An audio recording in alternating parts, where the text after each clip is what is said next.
Pidana mati. Ferdy Sambo divonis hukuman mati, pertanda kasus ini sudah tamat. Ini kan yang kalian inginkan netizen. Tapi mau senang atau sedih, kita bicara soal nyawa manusia. Tapi lebih sedih lagi ngelihat keluarga almarhum Brigadir J. Ya, Ferdy Sambo telah terbukti secara sah melakukan dengan sengaja dan terencana atas pembunuhan Brigadir J dan terbukti terlibat perintangan penyidikan terkait pengusutan kasus ini. Tak hanya di ruang sidang, di ruang digital juga banyak yang bersorak dan mengatakan kasus ini sudah tamat dan keadilan berlabuh pada pihak yang tepat. Angkat topi untuk hakim yang bahkan menjatuhkan vonis lebih berat dari tuntutan. Semoga ini bentuk dari upaya mengembalikan kepercayaan masyarakat ke hukum dan Polri. Menjadi angin segar bahwa harapan atas adanya keadilan itu masih ada.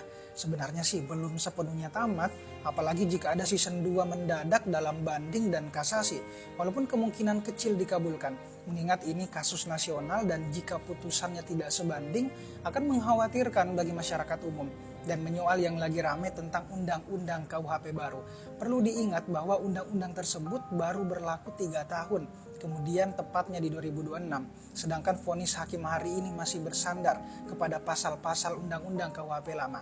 Tapi jika eksekusinya diperlambat hingga undang-undang KUHP berlaku, lantas bukan tidak mungkin akan ada peluang pasal-pasal yang menjerat FS hari ini akan disandarkan ke undang-undang KUHP baru saat sudah berlaku. Jadi pengawalan kita belum berakhir. Share sebanyak-banyaknya. Debat tetap pakai adab. Pidana penjara selama 1 tahun dan 6 bulan. Siapa yang haru lihatnya? Ternyata gak sia-sia ikutin kasus ini. 1,5 tahun hukuman pidana Baradae menjadi satu-satunya vonis putusan hakim yang lebih rendah daripada tuntutan jaksa jika dibandingkan dengan 4 terdakwa lainnya. Diberatkan oleh perbuatan Richard sebagai eksekutor dalam kasus ini, namun diringankan oleh penyesalan dan permintaan maaf yang tulus serta keputusannya untuk menjadi justice kolaborator dan berdiri di jalur kejujuran dan membongkar rencana pembunuhan Brigadir J. Kini hembusan angin segar semakin terasa terpaannya.